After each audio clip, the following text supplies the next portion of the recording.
webinar. My name is Edyta Bojanowska, and I'm the chair of the European Studies Council at the MacMillan Center at Yale University.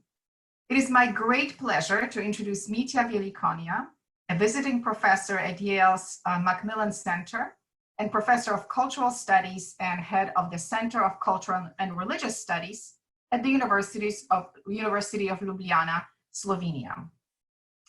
Professor Velikonja is a foremost specialist in Balkans and Central Europe and a pioneer of Balkan cultural studies. He has published prodigiously on the topics of political ideology, subcultures and popular art, collective memory, and post-socialist nostalgia. Beyond articles and co-authored volumes that are too numerous to mention, he's also the author of several important monographs. The most recent one, published in 2019 with Routledge, is titled Post-Socialist Political Graffiti in the Balkans and Central Europe. And I invite our audience to read an interview with Professor Velikonja about this groundbreaking study on the MacMillan webpage. He's also the author of Rock and Retro, New Yugoslavism in Contemporary Popular Music in Slovenia, which appeared in 2013 in English and Slovenian, of Titostalgia, a study of nostalgia for Josip Broz, published in 2008, and Eurosis, a critique of the new Eurocentrism, published in 2005. And these are just some of his recent books. In his rich and distinguished career, Professor Velikonja was awarded several national and international awards. He's a much sought after visiting scholar. He's had visiting positions in the Netherlands, Croatia, Poland, and the United States at Columbia and NYU. We've been very fortunate to host Professor Velikonja at Yale this semester. To our all great regret, however, the pandemic has prevented his return from Ljubljana to campus after spring break. So we are extremely grateful that he has agreed to offer his talk for us in this webinar format. The title of his talk is The Balkans, Tragic Avant-Garde of Europe. So, Professor Velikonja, please accept our warm virtual welcome. It sounds as if this will be a talk about your déjà vu and a cautionary tale for some of us. So please tell us about it. Thank you very much, Edyta, for this very warm greeting, and also to Christina and Anna for organizing this event. And hello to everyone in this Corona cosmos. I hope you're all well and that everything will soon turn back to normal.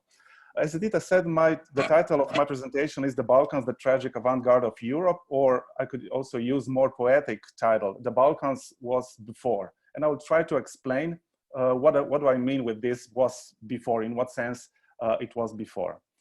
I'm a cultural studies scholar by profession, and I usually present my works after a long period of research. For the book that Edyta mentioned before, I was collecting materials for 20-25 years. I wrote it for few years and it finally came out, so it was kind of long process.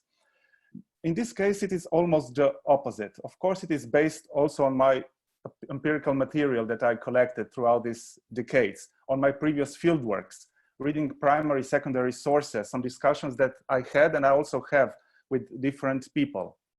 So my presentation is not revealing some findings, some results after the extensive and systematic research, but in the middle of it. So I'm still working on it. It's a kind of work in progress. And as such, it's kind of more provocative in the sense that it opens more questions and more dilemmas that gives firm answers. Although I have very strong opinions on many of the things that I will present today. I'm not dealing with the issue with the notion of Europe for the first time. As Edyta mentioned, I published a book entitled Eurosis, in where I deconstructed this new ideology of European integration, which I called the new Eurocentrism, when Slovenia and other nine mostly post-socialist countries entered into Europe, as it was said. So we were coming in Europe from, I don't know where. I was lucky enough to live also in some other countries, East European countries at that time. So I can make a kind of comparison between them. And there's another element in what I am talking about today, and this is autobiographical. In this particular year, I spent just a little bit less than half of in this year. It's kind of, you know, I'm in between. I spent a little bit less than half of my life in socialist Yugoslavia and federal Yugoslavia, and a little bit more than half in independent Slovenia. So I have this rare privilege to experience, in a way, both political systems, ideological currents, and cultural conditions, good and bad sides, potentials, reaches, and delusions, and everything in between. So the main thesis that I'm trying to present today, and I'm looking forward for your comments, critics, anything, feedbacks, is that Europe today is facing similar socio-political challenges, tendencies, and tensions as the Balkans 30 years ago. Europe today is, in my view, showing quite different face of the one 30 years ago that was so desperately expected in the Balkans and elsewhere in Eastern Europe. Vladimir Tishmaneanu speaks about the fantasies of salvation in his famous book in the late 90s. So on one side, it was expected, this Europe, and on the other side, it was also so solemnly promised from the side of Europe. And when I hear, when 30 years after this, the end of history, so post-history period, when I hear and I see practical consequences of calls like, we want our country back, let's make our country great again, multiculturalism is over, advocates of so-called illiberal democracy, then when I see walls being erected, barbed wire installed, watchdogs against civilians, I say to myself, wait a second, I've seen this before, I've heard this before. So it seems like a kind of, you know, unpleasant flashback of what we experienced 30 years ago. And I don't see this just as some kind of superficial parallels, mere coincidences, kind of incidents, faux pas of what is going on in Europe today, but a kind of striking resemblances or the same things to what was going wrong in the Balkans back then. So I believe there's something deeper than just resemblances, some superficial resemblances. So I'll try to argument that the Balkans 30 years back looked like, in many aspects, like the dark truth of Europe today. To paraphrase the famous book of Robert Kaplan, like Balkan ghost snatched European body today. So in other words, what we are experiencing today in Europe is unfortunately to a certain degree kind of deja vu of the Balkans in the 90s. I divided my presentation in two parts. The first part will be when Europe presented itself as a kind of avant-garde of the Balkans, like a shining idols, really like this yellow star that it is in the European flag. Let's go a little bit back in history to understand it better. Globally speaking, the political and economical development of the Balkans had one decisive specific. Contrary to West European nation states and capitalist economy, two very important, extremely important principles persisted there deep into the 20th century. And this is on the political level, multi-ethnic states. Austria, Austro-Hungary, Ottoman Empire, all three Yugoslavias, you know, so this multi-ethnic state persisted almost until the end of the 20th century. And on social economic level, late modernization and persistence of agrarian economy. While the Western Europe was in process of Europeanization from the beginning of the modern age, so from the 16th century on, the Eastern Europe and mostly the Balkans was still very much back in time in this regards, in regards of the three intertwined processes of so-called Europeization: political, economic, and cultural. On political level, centralization of the state. The model of the contemporary state was established first in the west of Europe, and then it spread slowly to the east. So this is political level. Then economical level. introduction of capitalism as the mode of production. Different types of capitalism, of course, you know, from the early ones to the one that we are facing today in the 21st century. And on the third level, cultural level, religious, ethnic, and cultural homogenization. So making a nation, making, you know, monolithic national bodies, if I may be pathetic a little bit in the beginning. Everything that I just mentioned was developed together with the ideology of Europe, and this is the ideology of Eurocentrism, the superiority of European civilization over the rest of the world. In Derrida's terms, white mythology. This is one of his names for this European supremacy over the world. Combining two leading ideologies of the modern age, to which I will return so many times also in today's presentation, and this is liberalism on one side and ethno-nationalism on the other. So the Balkans and the whole Eastern Europe entered in this process much later and became slowly European periphery, as brilliantly discussed by the three books that I always recommend to my students: Larry Wolff's Inventing Eastern Europe, Todorova's Imagining the Balkans, and the new book that appeared only last year by Diana Miškova, Beyond Balkanism. So what is happening in the Balkans now in the 21st century. Nation states and the capitalist economy appeared slowly and only in the 19th century, mostly in the late 19th century, and then in the early 20th century after the First World War. The Balkans became kind of internal other of Europe, its periphery, nearest east, or in the nice metaphor of Maria Todorova, kind of abstract cultural demon. So in the Balkans, you know, this negative exceptionalism developed and also was interiorized by the Balkanians themselves. We are something special in negative terms. This is possible only in the Balkans, and that kind of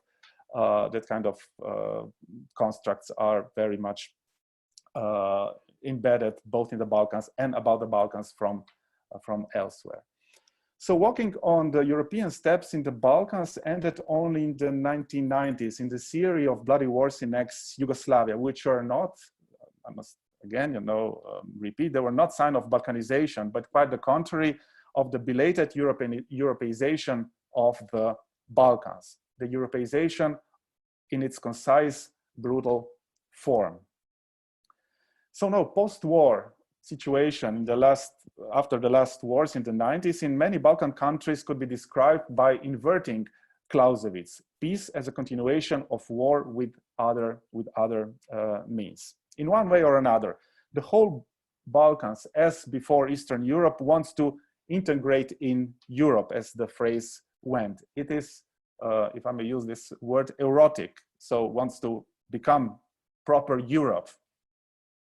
It repeats and implements European rules, ways, and standards. So again, you know, like a flashback from the previous times, if the communists kept repeating Marx's thesis that communism is the riddle of history solved, then the new elites in the Balkans and elsewhere in Eastern Europe showed similar fanaticism in repeating that the riddle of history is solved in integration in EU and NATO. So that's end of the history, period. So again, we are faced with kind of determinism. EU plus NATO means fair and free society. This was presented and this was expected in the beginning of the transition. At the beginning of post-socialist transition, Jürgen Habermas talked, and another fantastic scholar, Boris Buden from Croatia, but he's living he lived in Vienna, now he lives in Berlin. And so he further developed this concept of Habermas, the concept of revolution of catching up. East European countries and the Balkans are catching up, you know, they are following, you know, without any restraints, the West European, how to say, models, blindly imitating it. So Europe looked like a kind of avant-garde, looked like an avant-garde of the backward Balkans. It's shining idol. So this was until recently, as I see it. And now I will completely turn the record after 30 years. So how the Balkans is becoming the quiet, tragic avant-garde of Europe.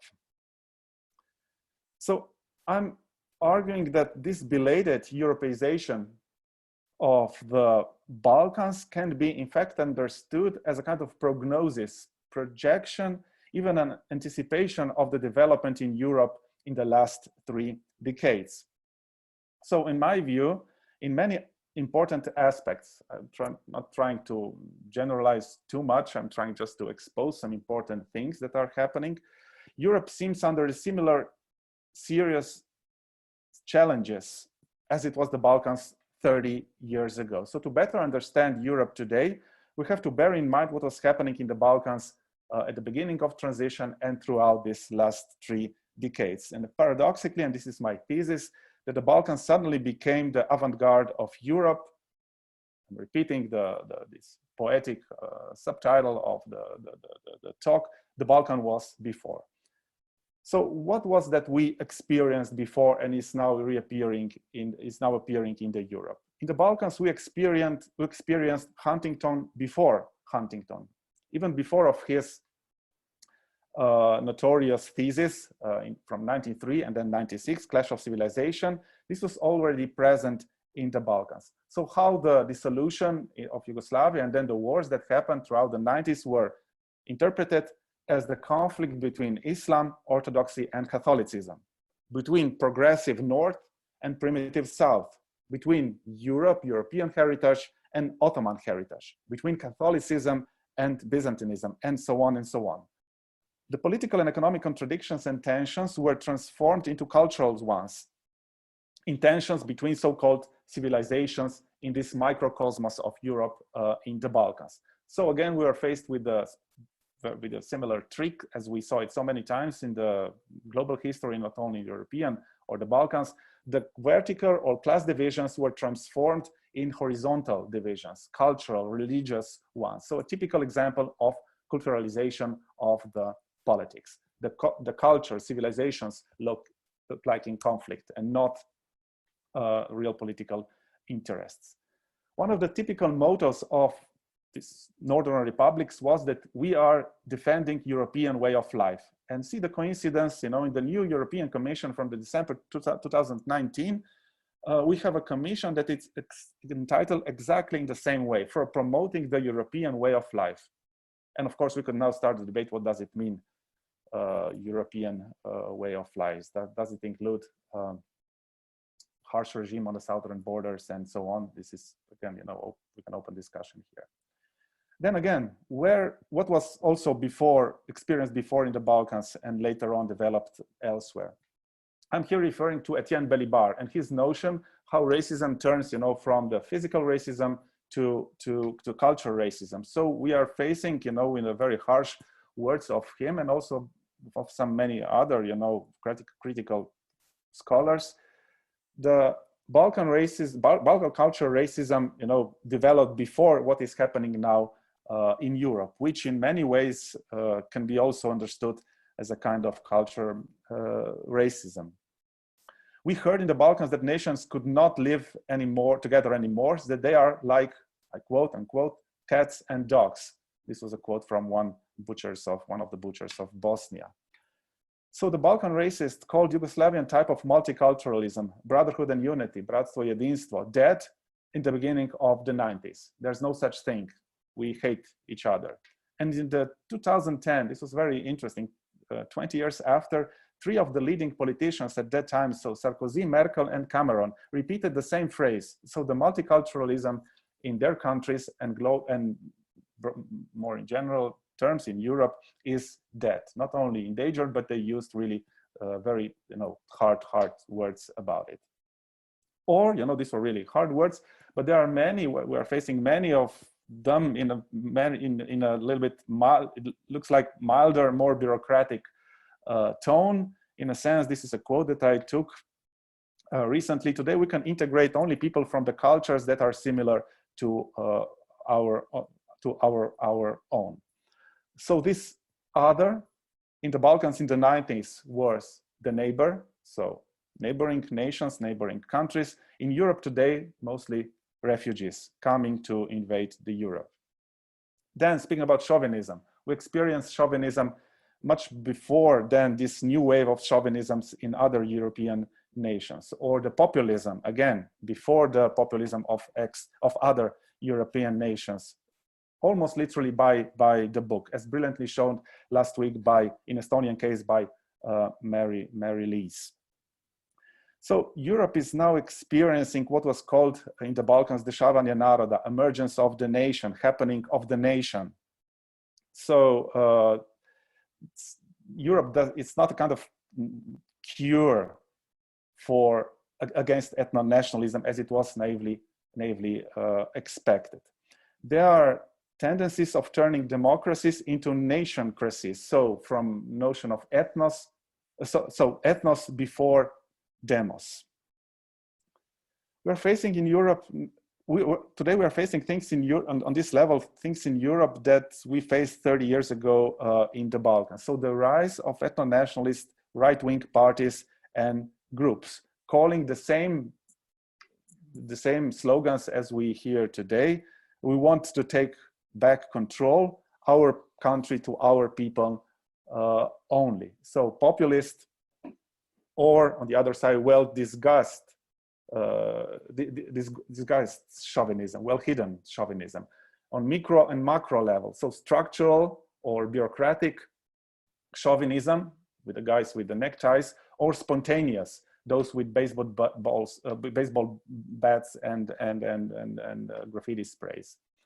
So the point is that the point that I want to make on this stage is that the political center itself became radical, and it can be understood by concepts, two very useful concepts by two authors that I respect very much. Chantal Mouffe, she speaks about radical center. Today you don't have to be a right-wing extremist out of the political mainstream to say something terrible. You can be a member of, I don't know, European Parliament, or in government, or, you know, in the mainstream media.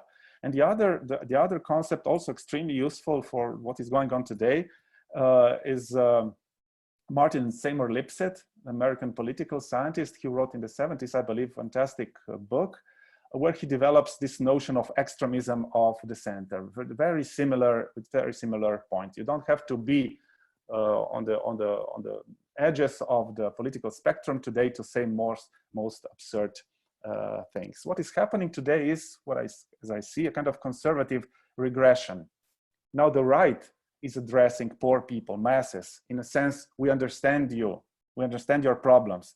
You will lose jobs because of the migrants, because of EU, because of elites in Brussels, because of communists, of course. This is so many times heard in other parts of the world, because of China, and so on and so on. A Canadian political scientist, Radhika Desai, wrote some years ago in the New Left Review about, she developed a wonderful thesis about the right Gramscism de droite. So building counter-hegemony bottom up, but this times a right-wing hegemony, not the left one as in times of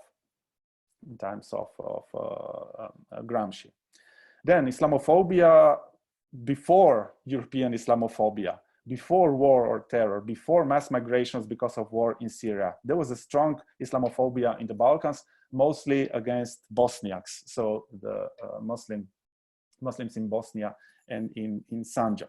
So we had new crusaders back in the 90s, fighting for God and for the nation, fighting for Holy Cross, and so on. And it's not surprised that two mass murderers, Andreas Bering Breivik in 2011 and Brenton Harrison Tarrant in Christchurch, in 2019 in New Zealand, listed Balkan butchers as their idols. They knew how to handle the Muslim problem. And not so long ago, Orban described Salvini as his co-fighter for preserving European Christian heritage and in its struggle to stop migrations. And I have also many other similar quotes against this Islamophobia on different levels. Then the new borders were raised in the Balkans before the present one Schengen border. Walls, barbed wires, very strict visa regimes before those on South European border now. As you know, as you may follow, the so-called Schengen wall is now more lethal then it was infamous Berlin Wall. I have a list of one of the NGOs with 30,000 registered deaths from 1993, only found those who were found in Mediterranean. So not all others, all those who were swallowed by the sea. You know. So we're speaking about really, you know, the massacres on European southern borders. Something very similar, you know, to dystopic images of in one song that I like very much. I always, when I speak about this, I always show it to my students. And this is Fortress Europe of Asian Dub Foundation, made in 2002 or 2003, and speaks about in this dystopian image of the Europe in 2022. And now we are very much there, you know, so their predictions were unfortunately quite right. So to paraphrase Wittgenstein and to close this resemblance, oops, the limits of my barbed wire seems the limits of my world. But no wall in human history could stop migrating. So we experienced migration waves before the present day migration waves. Traditionally speaking, Balkans was an emigrant region. Also, many people immigrated, you know, but traditionally and especially in the times of modernization, many people emigrated mostly because of poverty. In 20th century, also because of war and persecutions, including the last wars in the 90s. Today, there's not so much panic. There's so much panic because of the migrations from Near and Middle East. But one chapter of the whole issue of migrations is missing here. And these are mass migrations within Europe or even within EU, from the less developed parts to the more developed parts of Europe or in EU. Not only from the Balkans, including EU states, but also from Poland, Baltic countries, and so on. I read alarming numbers that are coming from Croatia, from Bulgaria, from Romania, with a drastic fall of population then. There are news about depopulation, especially young and educated from these countries. So we're speaking about kind of new brain drain. And I also read some statistics about people who would like to leave the Balkans, you know, which really terrible numbers, scary numbers. We don't see the future in the Balkans. Then we had separatisms before the new wave of European separatism. So we have our own Bossi and his Lega Nord, Lega Lombarda, later on Lega Nord before Bossi, Scotland and Catalonia before Scotland and Catalonia. So ethnopolitics that was considered as something hopelessly Balkanian, backward, is now an all-European phenomena. Catherine Verdery, in one of her early analyses of post-socialist transitions, noticed that East European countries moved from socialism to feudalism. So she showed this paradox of feudalization in the time of globalization of the whole world, with many local feudal lords that are in power for decades. We can list some names now. It's, you know, like in old times. Then irredentism before irredentisms. Some extreme nationalists still dream of their great national plans as their precedents 30 years ago in the Balkans, whether openly or more discreetly. Then exits. We had exits before Brexit, our own Nigel Farage. So ethno-nationalism and neoliberalism, ethno-nationalist and neoliberal politics in the late Yugoslavia resulted in succession of its northern republics and consequently to its destruction. Again, it's all about real politics. It's all about the new redistribution of powers or capitals, to use Bourdieu's terms, masked in high rhetoric of national sovereignty, preservation of national culture, and so on. In short, ethno-nationalism and neoliberalism together led to the New Deal of power and wealth. Many times in the 20th century, the last time in the beginning of the post-socialist transition. The trick of the new elites, or the elites who are already in power that want to preserve it, is to transform economic and political tensions into ethnic and cultural conflicts to or gain or retain power. So I would define ethnopolitics as use of this little combination of ethno-nationalism and neoliberalism to consolidate power of elites.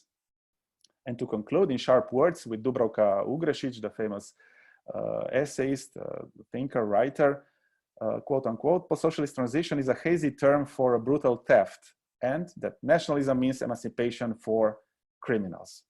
Some of them later on admit that they openly lied in times of decision. I read last September in the Times, that British Prime Minister in times of referendum, David Cameron, was sorry. He said, "I'm sorry for this." That was sorry for the outcome of the referendum, and that his colleagues, Boris Johnson and Michael Gove, lied to him about the migration crisis. In the late Yugoslavia, we experienced harsh neoliberal measures before the present ones all over Europe. I would mention here two fantastic authors on which works I'm basing this argument, Darko Suvin and Susan Woodward. They efficiently showed how neoliberalism started to appear in Yugoslavia already in the late 60s. And in the 80s, Yugoslavia was under the dictate, almost under the dictate of International Monetary Fund. And in this context, I can understand neoliberal pressures now on Greece or Spain or Croatia in the last decade.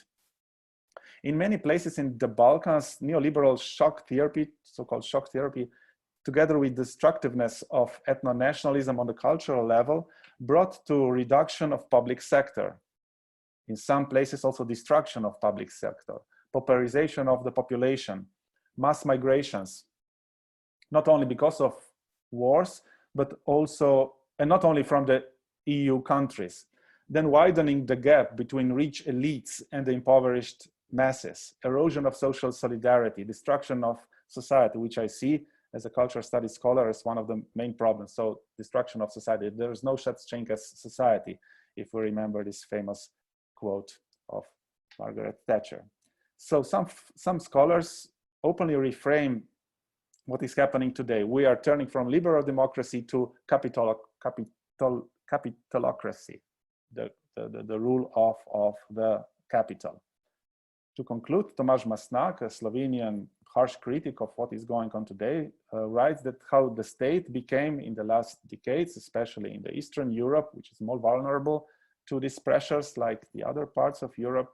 So the state as a public service is demolished and reduced to repressive apparatus needed for the reproduction of the ruling economic system. On the level of politics, this brought to post-utopian condition. No one thinks about alternatives anymore, but only about the implementation of what is important. The only concern is to maintain peace at all costs. This corresponds with the dominance of financial capital. And this is not something that was not expected.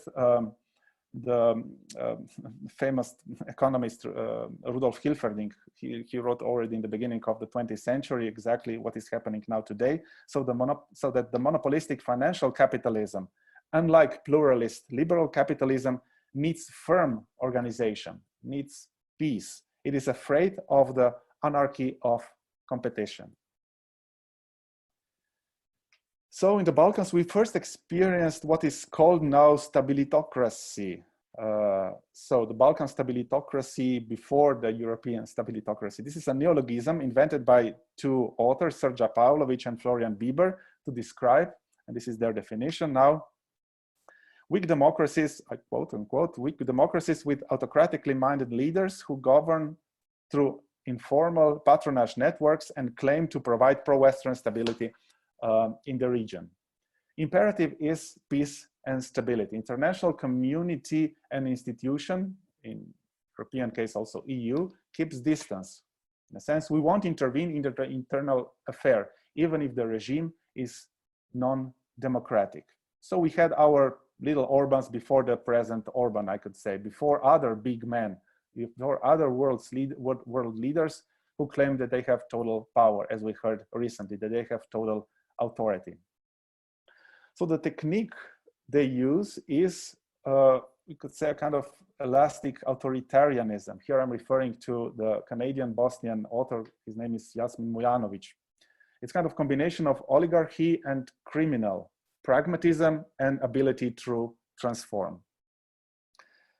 But in clear difference to this big man or little big man, better to say, it's Adorno's term, from the 90s, they are supported by international institutions, led by cynical opportunism and pragmatism. As long as it's peace and stability, it's okay for us. So we have to, I believe, demystify European transformative power. This was so many times repeated, I remember, in the beginning of 90s and throughout the 90s, you know. So the EU has this power to transform previous authoritarian countries into better ones, into free ones, into more tolerant ones, and so on. So the problem is that this transformative power, in some cases, as we saw recently, does not work because it often bets on wrong horses, on ethno-nationalist and neoliberal elites who are the problem and not a solution. And Bosnia and Herzegovina is the saddest case in this regard. So they don't intervene even if the principles for which they, behind which they stand, are endangered. We are facing pressures on media, legal system, and sexual minorities in some Visegrad countries and also elsewhere, including the Balkan countries, and strong executive power. So again, something that we experienced before. And another example, the situation in so-called burning Mediterranean. As in 90s or throughout the 90s, in early 90s or throughout the 90s, EU does not have a firm position about what is going on in Northern Africa, Near East, about the refugee crisis, Greece, about other Balkan countries. So it's divided it is divided on many crucial questions of the development, not only the region, not only the periphery of the EU, but also the EU as a whole. And I will finish now this part. Critical writer and journalist from Trieste, Paolo Rumis, wrote that the Europe remains silent, accomplice with the villains in this case. So to slowly conclude, in my view, until recently, Balkans was almost unconditionally following European examples, experiences, path. It repeated after the Europe. Now it seems that Europe involuntarily, but still is repeating the Balkan experience. And now the Europe seems backward in respect to the Balkans. So we are facing a kind of dialectical turn. It looks like that the Balkan leads now. So the periphery leads the center. In short, in many aspects, it seems that the Balkan was really before that, and before Europe, that it anticipated many things that are happening today. So this notorious Balkan exceptionalism is actually now European reality in many important aspects. Now I know, I already hear some comments.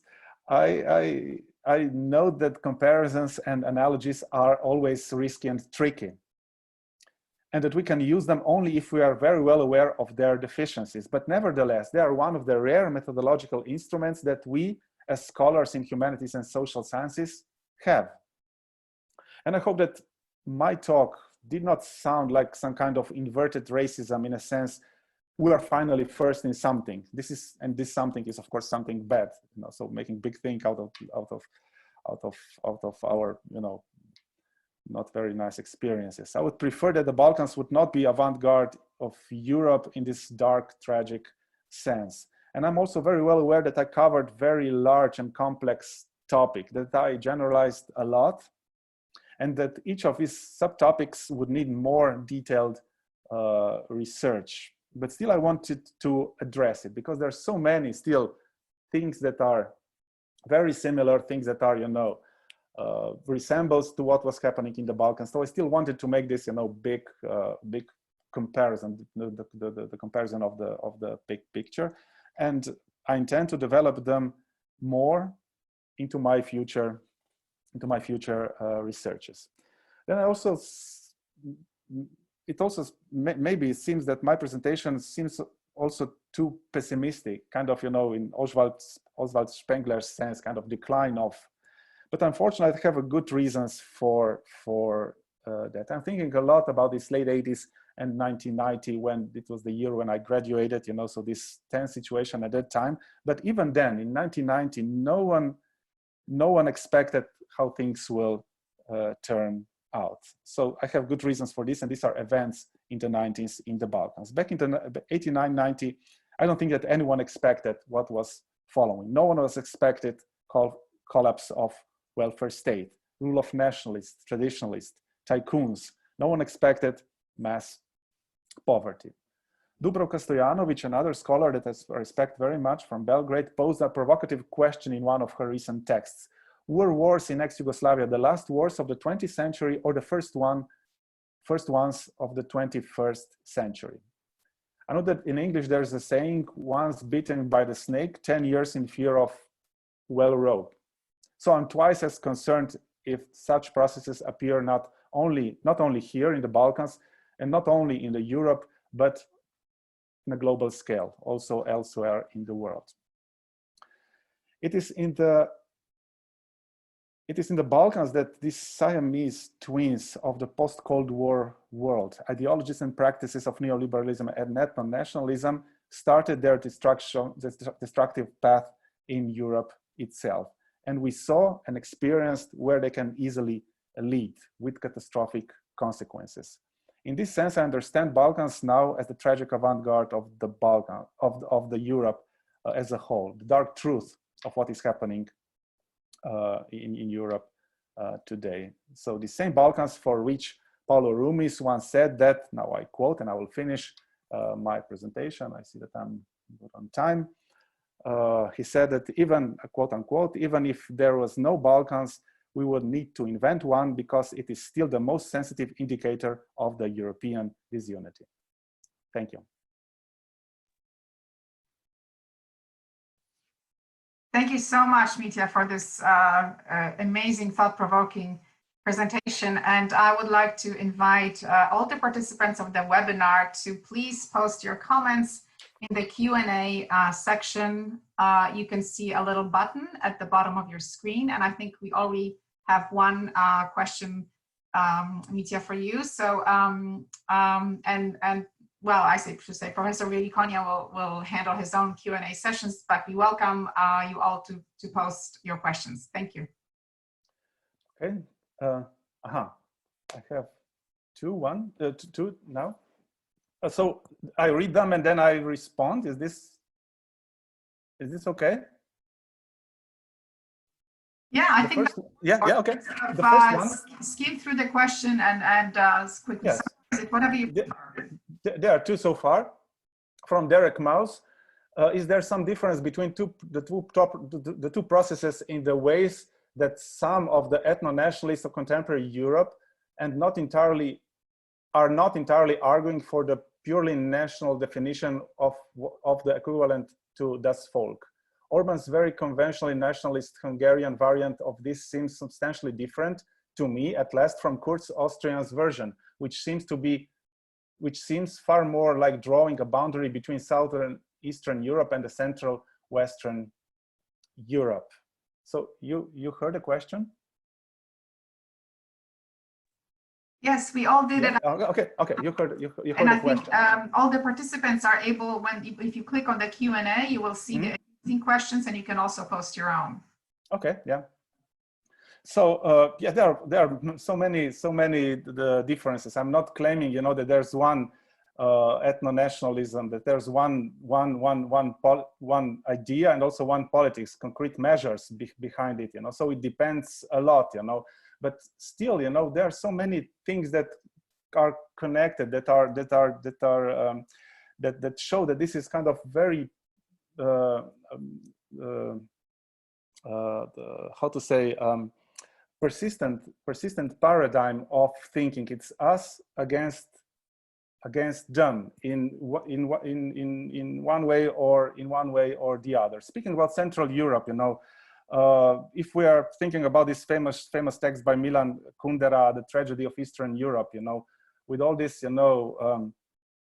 ideas of freedom of speech, of freedom of travel, of worship, and so on. And now we see that, you know, these things are so much neglected in this same Central Europe, including Slovenia, if I can add also Slovenia and Croatia to the Visegrad 4, you know.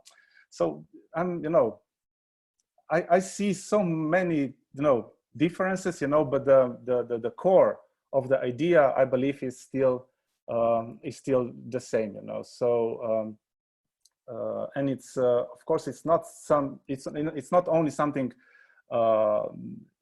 It's not just an idea, but it's practice, you know. So here I'm following, you know, the Althusserian idea of ideology, which means idea that is backed by concrete interest, you know, so that it's an idea that is put on practice, it's materialized.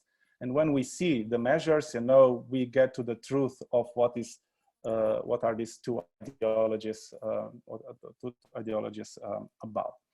And speaking about, you know, why I'm always mentioning the two of them, you know, because they are complementary in a sense, you know. So the ethno-nationalism on this cultural and ethnic level, and neoliberalism on economic and political level. I don't think that they can be, they cannot be divided, you know. They always work together, you know. We only see in different countries and in different times different incarnations of it.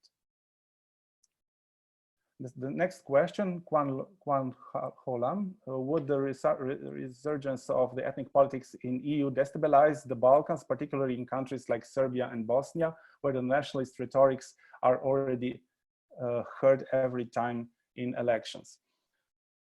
I believe that it's heard everywhere, not only in the Balkans, in Serbia and Bosnia. Maybe there it's a little bit more exposed, or maybe we are much more used to it, that this is happening in the Balkans, you know. But when we are following, you know, the campaigns, also in other parts of Europe, in France some years ago, you know, the Brexit rhetorics, you know, I don't see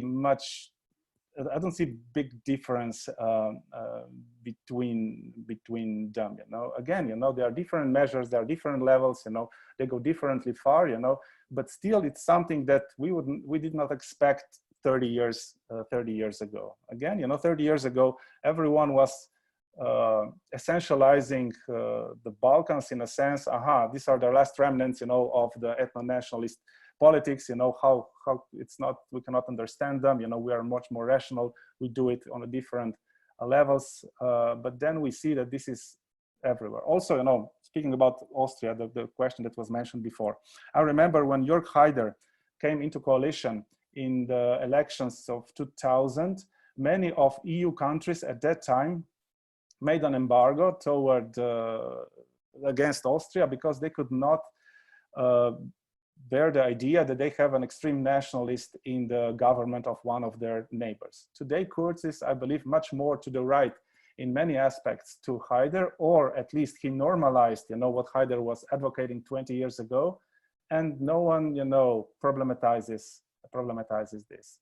Even some, you know, historically very strange, you know, phrases like axis of the willing, you know, between Austria, Germany, and Italy against the so-called migration waves, you know, it's very problematic if you ask me. Kind of, you know, bulwark against, you know, this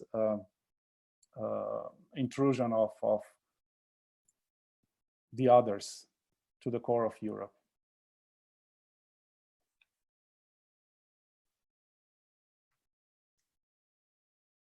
I think there's a one question in the chat format.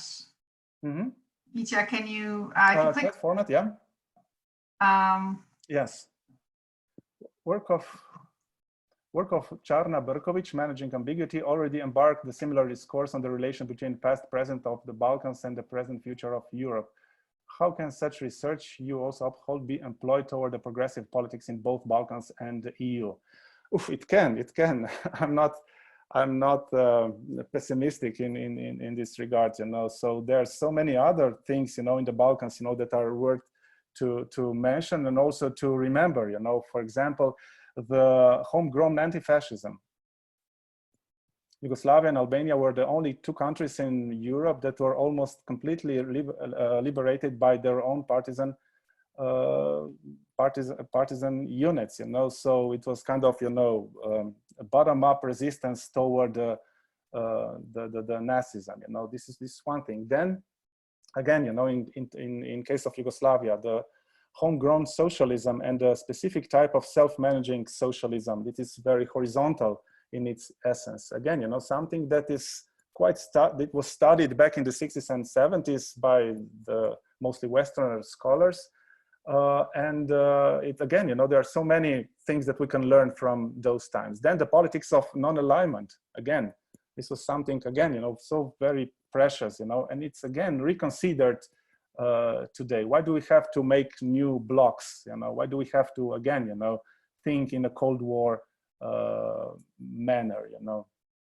Then I mentioned before this belated modernization that brought to emancipation of, in the case of the Balkans, you know, the most discriminated groups. So for them, socialism was a kind of emancipation, and these are women, peasants, and young people, you know. So for them, this was in very short time complete emancipation, you know. So there are seeds of progressive politics and practices back, not without, you know, also backlashes, not without problematic periods, you know. I'm not glorifying, you know, the previous regimes. Regimes are regimes, you know, so it's, we have to understand them in a very complex way, but still, you know, there are some lessons to be learned, and they were almost completely forgotten back in the 90s, you know. And then, not to mention the thing that I, you know, that I pointed out before, you know, the Balkan multiculturalism, you know, different groups survived in this leopard skin structure of the Balkans until the end of the 20th century, you know. Again, you know, this was one of the most heterogeneous reservation, you know, in the Europe as such, and then it was brutally destroyed in the wars of the 90s, you know. So people could live together. This is an argument against Huntington's, you know, clash of civilizations. People lived one with another, and then, you know, the war came, and, you know, what and everything that happened in the 90s, you know. So no, there are positive lessons to be learned, by all means.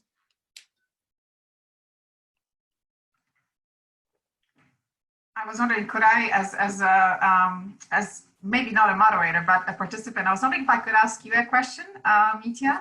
Yes, please, of course. I'm really interested in this contrast you draw between Europe, that in the 90s was kind of an avant-garde of the Balkans, right? And then you say things flip, and the Balkans become avant-garde of Europe, of certain processes, right, that are occurring in Europe now.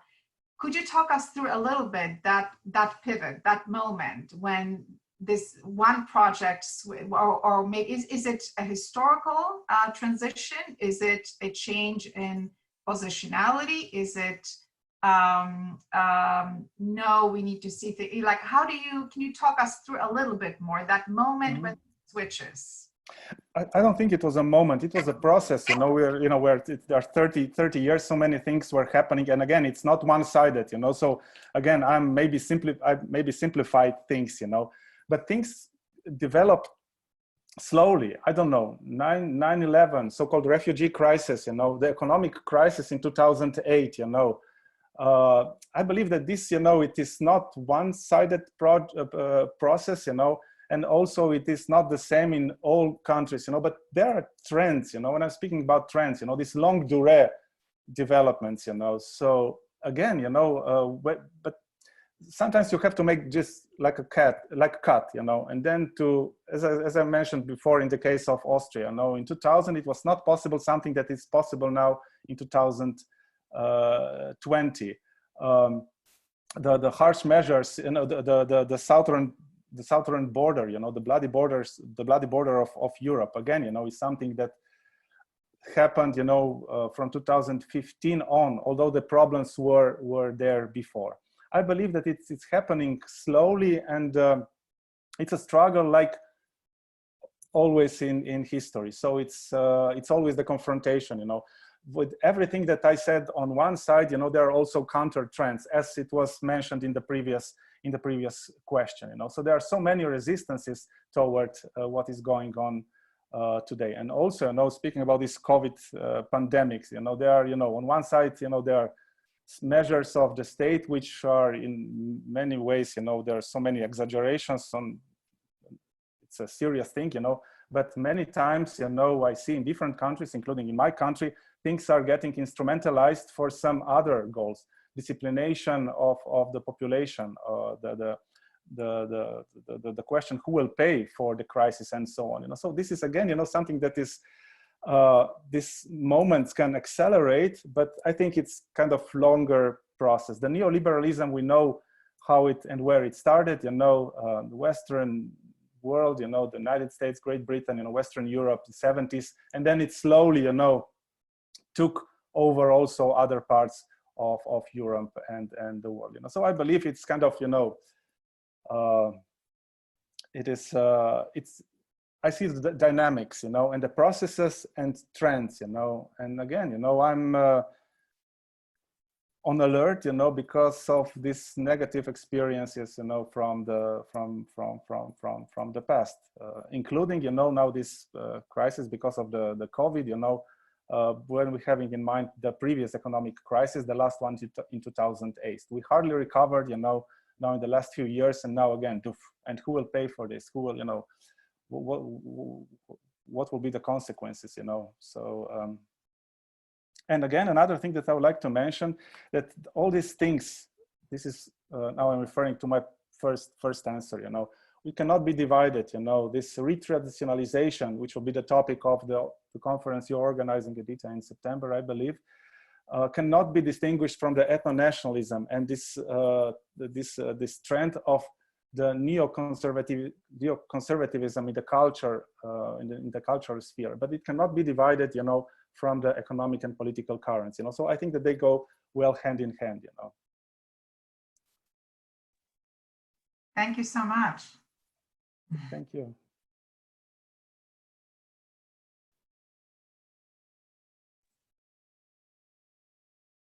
Let's see. Yes. Yeah. Are there any other questions? I don't see them. The one that I see on the chat says, as the Balkans have little democratic experience in such a horrible religious split, was anything else expected? Ouch.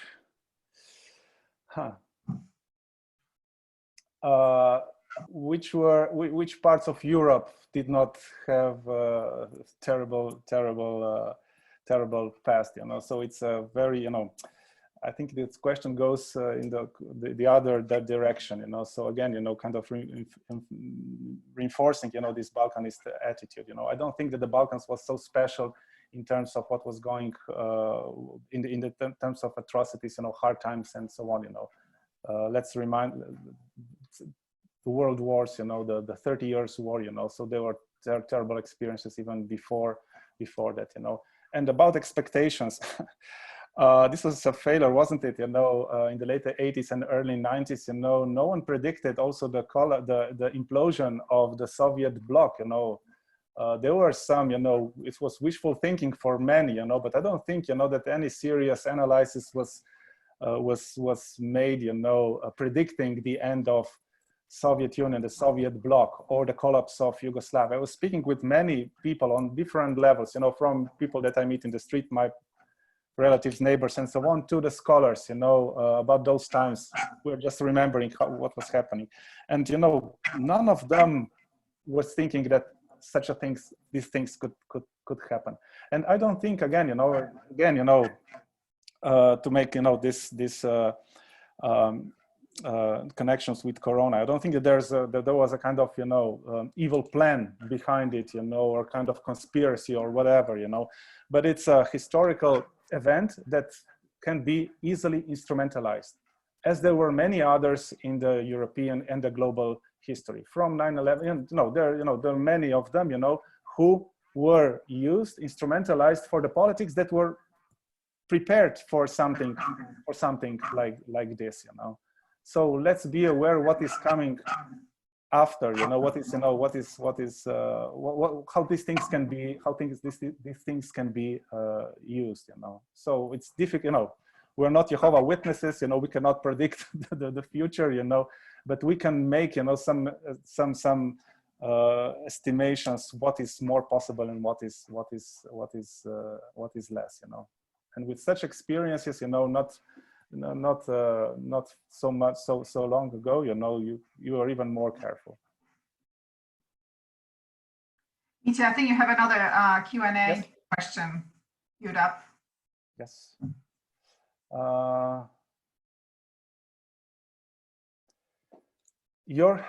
Derek Moss, your comment about instrumentalizing crisis is so obviously important to consider. In the US, this is already obvious taking place as Trump uses pandemic as an excuse to shut down the process of evaluating the new green card implications for 60 days, given the progressive forces generally do not have effective access to the same levels of political and social powers as neoliberal elites. Where does the resistance push back most effectively? Did you hear the question? I don't, you know, the situation, I see one important difference in the situation today, and also in regards of this pandemic, you know, and previous times, I don't know, 30 years ago or even 20 years ago. And this is, these are social media. The big media are still extremely important. You know, this is, you know, I'm living here in an apartment block, and when the news on the national television starts, you know, it's like everyone is watching them still, you know. But on the other side, there's so much of this horizontality, you know, on all levels. From social horizontality, people in this case start to communicate, to be solidar much more than were before. And also when it comes to information, you know, the information are not monopolized anymore as they were at that times, you know. So I see here one of the sources of power, of resistance toward the new hegemony, you know. Of course, you know, we are faced, you know, with these big media houses, you know, backed by the strong capital and the strong interests, you know, but still, you know, let's not underestimate, you know, this possibility of horizontal, you know, sharing ideas, you know, ways how to organize and also how to react, you know. Everyone is connected now, everyone, you know, knows what is going on around, and it's just a question, you know, from be a passive watcher, you know, to an active participant in this, you know. So still, I don't think that we are that kind of, you know, easy catch, you know, as, I don't know, 30 years ago, you know. Speaking about, you know, media, you know, how important was, for example, television in the wars of ex-Yugoslavia, as it was radio in war in Rwanda. This was the main media presenting one truth, making paranoia against the others, you know, so it was part, you know, of the whole war machinery. But today, you know, with all this social media, things are to some degree different. I see here as a possible way how to start, you know, something different. Aniko Sush, hi Mita, is the avant-garde a metaphor in your title, or do you also apply the theoretical framework of avant-garde both as a variety of aesthetic regimes and a plurality of political movements in your analysis? Is the utopian or the liberating potential of the avant-garde relevant to your research? I'm using more as a metaphor that was used before as a metaphor. As we know, avant-garde is a military term, you know, like, you know, the unit that goes before the others, you know, the shock group or the reconnaissance group, you know, that was then applied by the artists themselves, you know. So I don't think that avant-garde can be understood only in the aesthetic, in an artistic way today, but in every way something new is appearing, you know. So I believe it's a broader metaphor, you know. And when it comes to liberating potentials of avant-garde, I would say that pointing out what is before is an extremely important for the things that are coming after, you know. So these are the first, how to say, we got the first knowledge, we had the first context, the first experiences, and we can, you know, in real life, we cannot experiment, you know, but we can, you know, make, you know, excursions, you know, try to do something, you know, and then discuss, you know, what we're doing in the future, you know. And in this particular case, again, you know, we said, you know, it was said back in 1945, you know, never again war in Europe, you know, and the balance of power was established, you know, to kind of maintain this very fragile peace, you know, and then war happened, just, you know, suddenly, punk, in a blink of an eye, you know, and so things can go back to worse, you know, and the whole century is full of this, you know, going back to the worse, you know. We are not immune to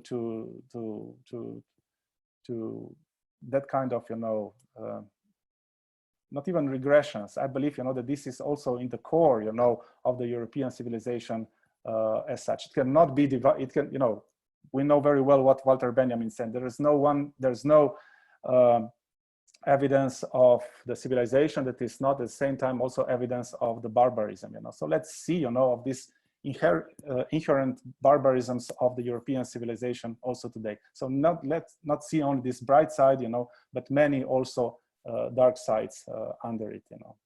And, you know, using this metaphor, avant-garde is, you know, the first attempt, you know, to maybe make people aware of what was going on in the Balkans not so long ago. Let's be careful.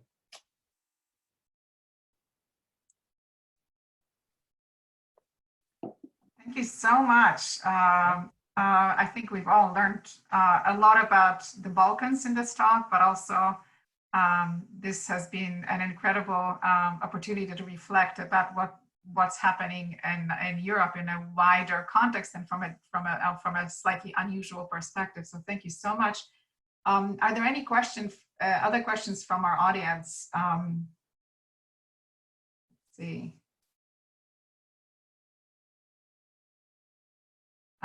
It doesn't look like it. I think,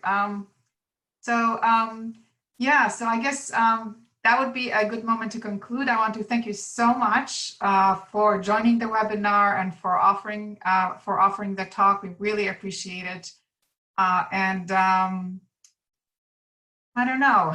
Let's all watch how this keeps going, both in Europe and in the Balkans. And I guess for another occasion, maybe we'll keep the topic of what could we learn actually as about oppositional projects and forces that I'm sure you know so much about the Balkans, you know, as a way of getting ideas about how these could be the kinds of projects that could be translated to in a wider European context, but maybe that's a topic for a different talk. So thank you so much, Mitja, and thank you, Christina and Anna, and thank you everyone who helped with this webinar and participated in it. So goodbye. Thank you so much also from my side to everyone, and take care. Bye.